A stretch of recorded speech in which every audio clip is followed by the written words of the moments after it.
Derek Elston. We've got the Tipton Tornado. Just kidding. But he is a tornado in life because he's got it all going on with 2 kids, a 9-month-old, a new job, keeping up with what his former teammates are doing with TBT. There's a lot swinging, brother. I'm telling you what, man. I'm telling you, talking before this, man, life is just absolutely going at a blur right now with 2 kids at home and trying to figure out what's going on with IU and then the TBTs coming on and just trying to live my own life with my wife, man. I got a lot. Going. I would ask what prevented you from playing, but I don't have to. I already got that answer pretty quickly already. That is one of the things that there's a window for certain guys to be able to do things like participate in the TBT or whatever. It is short. And like Jordy, he had his run across the pond as well, and he could have kept going. Don't get me wrong, but the life change came at the right time. And sometimes you can't pass opportunities up. So his life has definitely changed. I mean, he's got 16 kids now. You would think that's the thing. When I saw he was announced as a player coach, the first thing that came in my head was, how did Aubrey let him get out here and do this? The season is I tell you firsthand, man, that season, basketball season, once the season's over with, the hardest part of the season starts with recruiting. So I'm thinking, all right, well, at least in my situation with my wife, it was like, okay, I wasn't on the road recruiting. We got to pump the brakes a little bit and try to enjoy each other because hell, half the time you don't get to see your wife or your significant other or your family for about 8 months out of the year. So when the season's over with and I see Jordan come around, I'm like, my goodness, man, poor Aubrey. She deserves a seat at the front row somewhere. Absolutely. And it has been so difficult to get this Indiana team together. Fans have wanted it for a long time. The TBT's been around for like a decade, and now it is together. Kind of the difficult thing is keeping that thing going. As you see, there's always issues with players. Jordy is out apparently for I'm not sure why. Noah Vonleh, I don't know if he's back in America yet. He has really had a situation going on over in China. Yeah. I don't know if anybody has seen that story, but what he's got going on right now with the Shanghai Sharks, man, I've been following it on Instagram, and that's the thing that's scary. You got a situation like that that no one thinks is ever going to come about. But that's kind of the life, man. That's the life over there. You've got 2 breaks during the season. And unfortunately, it happened to me. We had actually lost sponsorship dollars when I was in Portugal. And I get a phone call after a game saying we need to meet after practice the next day. And I'm sitting down there and we're talking about my contract, and my agent's on the phone telling me don't sign anything. So, if they want to release you, they can. If they just want to quit paying you, there's some FIBA rules with that, but it's just a pain in the ass, to be honest with you. And like, his situation is scary. If you remember a couple of years ago, Mo Creek's situation was scary when he had to go through pretty much a bombing, a war. So Ukraine. Yeah, in Ukraine. So it's like that life, man. It's fun to travel the world, but when you get in situations, Verdell Jones, he got promised these big dollars over in Greece, and I don't even know what happened with that situation. They just quit paying him. So, it's just, there's some weird things that happen on over there, and it's fun, but you get on a team that doesn't really have your back like they say they do. It's a toss-up to what happens to you. And that's scary. And you're in a whole nother country, especially when you're in China. You're not even really in another country. You're on another planet almost. Absolutely. And for them to, kick him out of the whole. I'm watching this, and if you're falling from home, but like they got him in a cot in the middle of the lobby. Like, what is that all about? That tarnishes basketball for you right there. Just because I don't know how someone treats an American player like that, or any player like that. Really, it's scary, and it's something that, geez, man, I'm hoping. I don't know if he's back in the States, but I sure hope he is. We're talking about a guy who just 2 years ago maybe was playing in the NBA. Yeah. The Celtics. He was. I don't know if there was an injury or what, but I know he was still giving it a shot. And it's Noah Vonleh. The guy's what, 27 years old, 26. Like, he's in the prime of his years. And over there, I mean, you know, I don't blame him. The Shanghai Sharks, they can pay you good money. So I don't know what the situation happened. I don't know what the situation is, but that make you not want to go overseas anymore. I promise you that. Yeah, a little closer to home, Indiana has done a great job getting guys drafted in the NBA in the last few years. Jalen Hood-Schifino, Trace Jackson Davis, who had a great rookie year. Now it's Kel'el Ware, who is playing summer league ball and having a great run with Miami, looking really good. Really good. Yeah, I love watching Khalil and what he's doing in the summer league. And, you know, Trace is one of those guys that I was around quite a bit before I took off. And Jalen, I mean, I've got Brian's ear down there, Brian Walsh's ear as an assistant. And he tells me that there's not a guy who would ever outwork this kid. I mean, you talk about a professional in college. The guy lived in the gym. He took care of his body. He was never out and about messing around. Like, it was all business for him. And I think the biggest part for me when I hear these things, and you know, obviously you see guys get drafted, is I think it's so big for not only recruits, and I know we lost a good one, but when recruits see it, they hear it, and even in the NIL, when you have big name guys coming into the portal and we've got an opportunity to get them, when they see success that they've seen through Indiana these last couple of years, I mean, it's nothing but you put your smile on your face because you know, all right, instead of, you know, we're in his top 5. Now you're like, okay, if we're in the top 5, we've got a serious chance to get these guys. And, you know, whether it's NIL dollars or it's just, you know, the path that Woody can take you to, it's exciting. And the program right now, especially with this team that we've got coming in on paper, they just look unreal. And for once in the summer, because I talk to Brian a lot, and every team, you know, every summer is a great summer. I don't know if there's a college basketball team out there that has a bad summer. But this one in particular, it's got me super excited for next season. Yeah, they have just an abundance of talent in every position. Yes. They have really beefed up the guard row with Kanan Carlisle and Miles Rice, Umar Ballo, who is just a double machine. I expect Mackenzie Mbako to take that step up. He has to. He wants to get to the league. This is the year for him to make that jump. Between his first and second year. They've got some new guys in there as well and some veterans.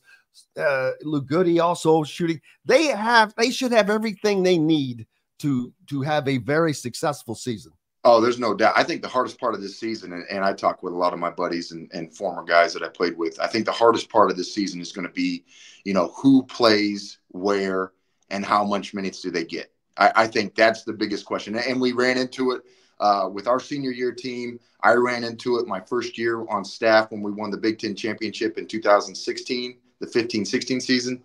And that's a great problem to have. No longer are you going to, well, I mean, you might, you're going to, obviously there's going to be situations where, you know, guys may have to give you 36 minutes. I see Mbako, if he wants to take that next step, and if we're going to do what we think we can do this year, I see him putting in a lot of minutes. But he's also the player that can do it. I'm never going to be mad if Mbako is off the floor. But, I mean, you've got rotational guys, and I don't think we've had that in, you know, 3 or 4 seasons. Yeah, the depth is definitely there. The one thing that Indiana, in my opinion, has to do this year is they have to be better at shooting and making the three. You just simply can no longer beat teams 2 to 3. The math just doesn't work. No, and Mbako showed a little spurt of it throughout the season. Obviously, having a big like Khalil who could step out and shoot the three is going to be huge. I don't see Ballo doing that any, but also when you add in Luke Goody, I mean, I was there recruiting Goody, and you know we wanted him bad, and he took off and went to Illinois and has had great success there. So if he can take it up a notch from Illinois, you know, you've got Galloway who goes on spurts. Again, I think that 2-headed monster with Mbako and Goody, I think that's what you need. You need at least 2. And I think we've got 2. Absolutely. And it should be a fun season for Indiana. Even Indiana football is the excitement is there for that, Derek. And I know that's not something that happened during your time at Indiana. No, definitely not my time. I think the only time I've really actually been like, holy crap, this is fun to watch is during COVID when nobody was in the stands and we had the run that we went on. But, you know, kudos to Sig, man. I don't know. I didn't know much about him. I didn't even know he was an Alabama guy until all of this presser came out and he came to Indiana. I didn't realize that. The guy's a winner. I'll give him that.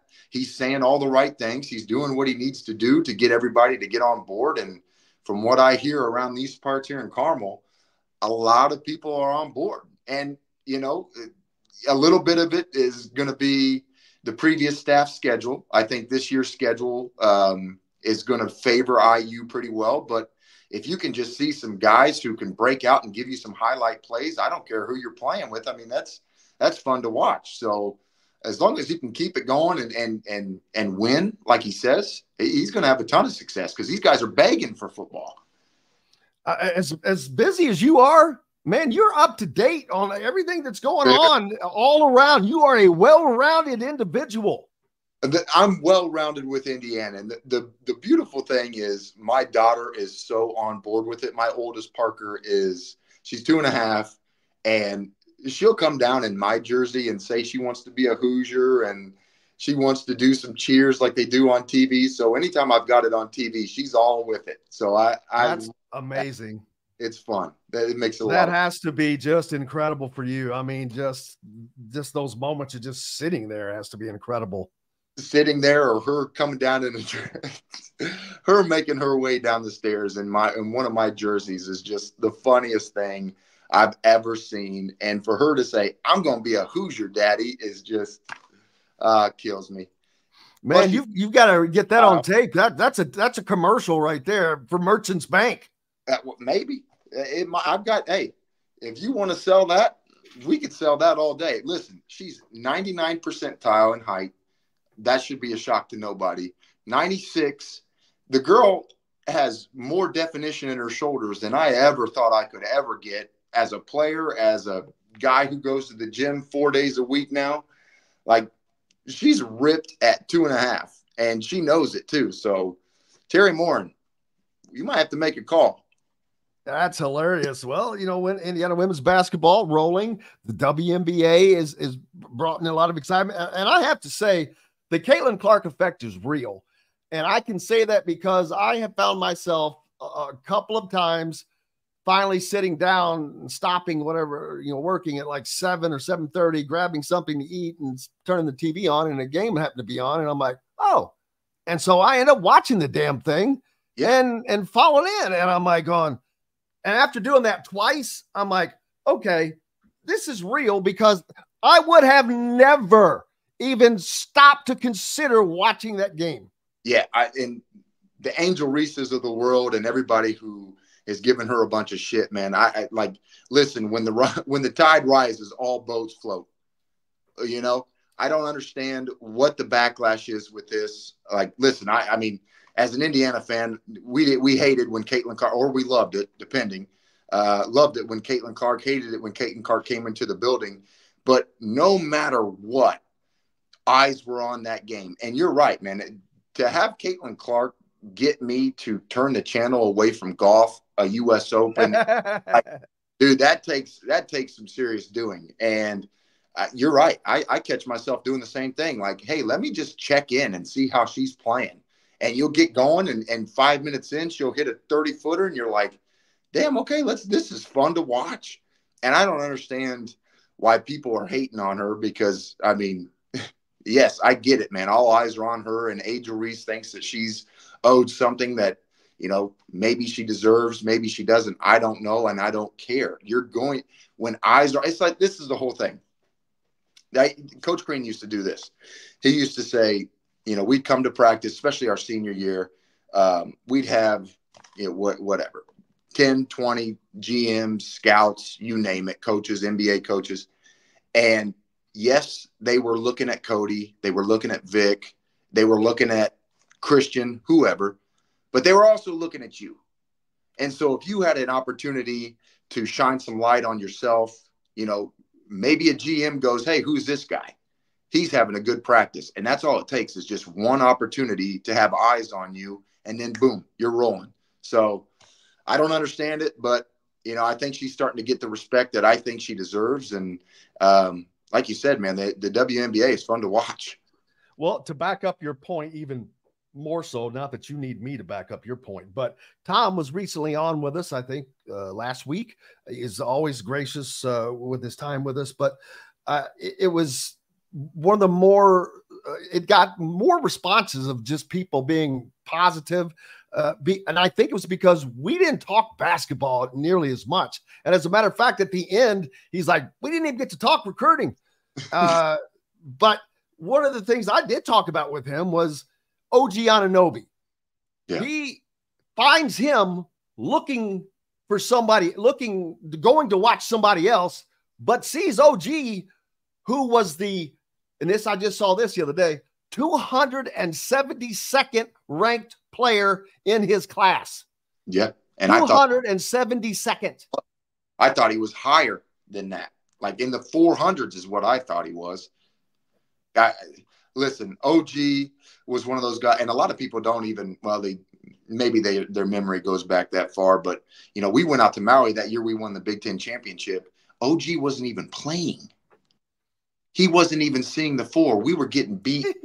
It was, and all of a sudden he has a couple breakout games, because he always had that. I mean, he always had the ability in practice, especially. He was always on the second team to start, and there'd be a couple steals, a couple dunks. I mean, he just made it look so easy. He was gliding in it, and it was almost like to a fault to where we thought, like, man, this kid might be a little bit lazy. But that was just OG. He knew when to turn it on. He knew how to turn it on. He always told me he had turned it on, but you didn't really see that on the court.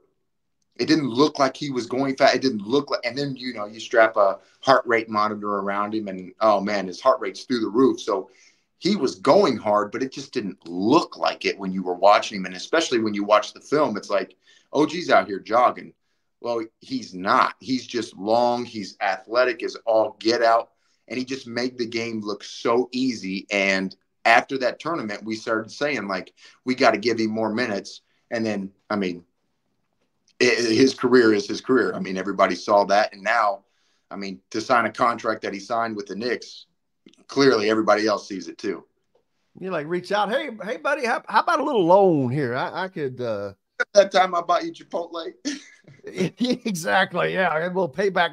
You could be his banker. I could be. I wish hey, listen, that's, you put that salary on 5% in the money market with me. You're talking $6. Boom. Mic drop. Life security, baby. Life security. That is it. That is it. Will you be able to head out? I know you're busy with the family and all your other commitments. Will you be able to make it out to Hinkle Fieldhouse? Yeah, I'm not going to be out there tonight, and it's unfortunate, and I had a little schedule issue. So the fact that Jordan's not going and now Noah Vonleh's not going scares me a little bit, but I'm assuming we get the job done. I'm hoping we get the job done. So if we do, I'll be at the next ones. But tonight I will be at multiple birthday parties watching it through my phone. Are these very, very young birthday parties? Actually, no. Wow. I thought this was going to be like a little cake and Vince Vaughn or what's his name from Saturday Night Live got shot in the neck. Yeah. Will Ferrell. Will Ferrell. You're crazy. But no, we've got a group of friends that we all just wanted to get together. There's a bunch of us that have summer birthdays, and so we decided to host the celebration over at our house. So unfortunate planning by me, but I'm assuming we'll get the job done, and I will be at the next one. The thing is, I'm a little upset because, I've done 2 seasons of Beyond the Big Ten podcast, Ball from Assembly Hall with Christian, and I didn't get a call. I didn't get a text. Hey, you want to join the staff? And I get it, man. They're all fighting for $1 million. So I'm just another I'm another piece of the cake that they'd have to pay, but not to get that call. Ooh, boy, that hurts a little bit.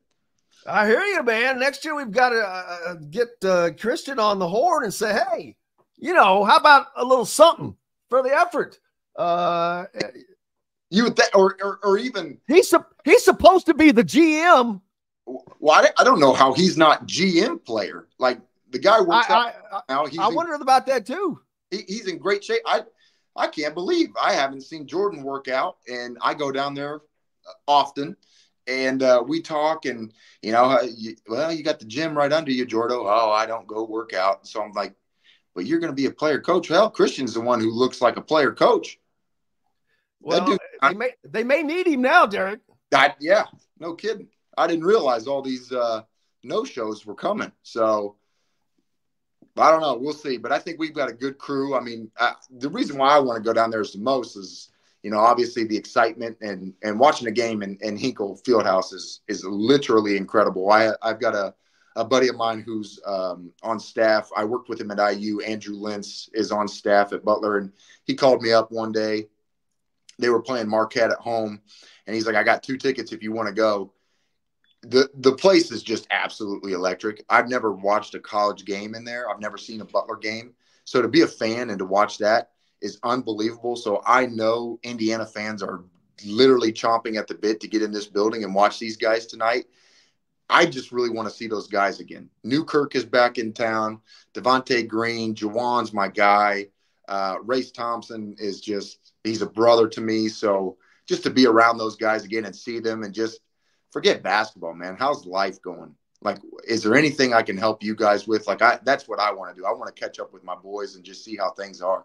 Hello, everybody. Jim Coyle with Indiana Sports Beat Radio, and thank you for enjoying our content and videos. And make sure you hit that subscribe and notifications toggle so you don't miss out on anything, whether it's Indiana Hoosiers, the Boilers, the Colts, the Pacers, Indiana high school action, whatever's happening in sports. We're trying to bring it all to you, and make sure you don't miss out on a thing. Again, hit the subscribe button for us. Helps us out a ton. We appreciate each and every one of you. Thank you so much.